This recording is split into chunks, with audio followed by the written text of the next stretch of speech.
ಮಲೆಗಳ ಮಧ್ಯೆ ಮರೆತು ಹೋಗಿರುವ ಒಂದು ಹಳ್ಳಿಯಿತ್ತು.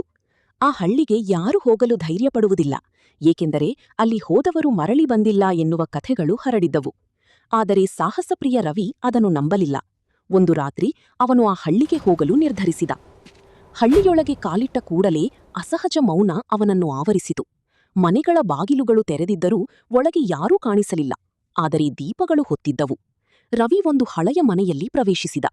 ಗೋಡೆಯ ಮೇಲೆ ಹಳೆಯ ಫೋಟೋಗಳು ಹೂಡಲಾಗಿದ್ದವು. ಅವನು ಒಂದನ್ನು ಗಮನಿಸಿದ. ಅದರಲ್ಲಿದ್ದ ವ್ಯಕ್ತಿ ಅವನಂತೆಯೇ ಕಾಣುತ್ತಿದ್ದ. ಹಠಾತ್ ಬಾಗಿಲು ಜೋರಾಗಿ ಮುಚ್ಚಿತು. ಒಳಗೆ ತಂಪಾದ ಗಾಳಿ ಹರಡಿತು. ನೀನು ಕೊನೆಗೂ ಬಂದೆ ಎಂಬ ಶಬ್ದ ಕೇಳಿಸಿತು. ರವಿ ಭಯದಿಂದ ತಿರುಗಿ ನೋಡಿದ. ಅವನ ಹಿಂದೆ ನಿಂತಿದ್ದವನು ಅದೇ ಫೋಟೋದಲ್ಲಿದ್ದ ವ್ಯಕ್ತಿ. ಇಲ್ಲಿ ಬಂದವರು ಹೊರಹೋಗುವುದಿಲ್ಲ ಎಂದು ಅವನು ಭಯಾನಕವಾಗಿ ನಕ್ಕ. ಮುಂದಿನ ಬೆಳಗ್ಗೆ ಹಳ್ಳಿಯ ಹೊರಗೆ ಯಾರೂ ಇರಲಿಲ್ಲ, ಆದರೆ ಆ ಮನೆಯ ಗೋಡೆಯ ಮೇಲೆ ಒಂದು ಹೊಸ ಫೋಟೋ ಕಾಣಿಸಿತು.